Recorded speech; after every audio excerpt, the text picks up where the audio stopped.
గతంలో విజయవాడ వరద బాధితులకు వైసీపీ అధినేత జగన్ 1 కోటి విరాళం ప్రకటించిన అంశం నేడు ఏపీ శాసన మండలిలో చర్చకు వచ్చింది. వరద బాధితులకు జగన్ 1 కోటి ఇచ్చారని విపక్ష నేత బొత్స సత్యనారాయణ అన్నారు. అందుకు మంత్రి పార్థసారథి స్పందిస్తూ ప్రభుత్వానికి జగన్ విరాళం ఇవ్వలేదని స్పష్టం చేశారు.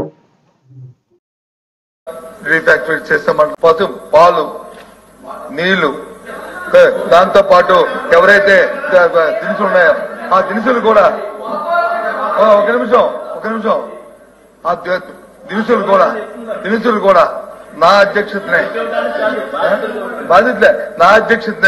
అవి కొని బాధితుకు వచ్చి నేను నా చేతులతోనే నేనే వెళ్ళి మొత్తం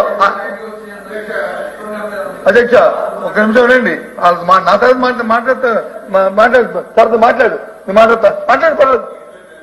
చేయిస్తావు కదా. సరే అంటే ఎవరికైనా లబ్ధి చేకూరలేదని దాని గురించి మాట్లాడతాను. అధ్యక్ష, బాధ్యత కలిగిన ఎవరైనా సరే జవాబుదారీ ఉన్న వ్యవస్థకి డొనేషన్ ఇవ్వాలి. అధ్యక్ష, మేము కూరగాయలు ఇచ్చాం, పాలు ఇచ్చామంటే మీరు 100 కోట్లు అని చెప్పండి. అయితే కోటి రూపాయలు ఎందుకు దానికి ఏమైనా లెక్కపత్రం ఉండదు. అధ్యక్ష, ఓ ప్రభుత్వం ఉంది, ఒక బాధ్యత కలిగిన రాజకీయ పార్టీ ఒకవేళ డొనేషన్ ఇవ్వాలనుకుంటే ఎవరికి ఇవ్వాలి అధ్యక్ష?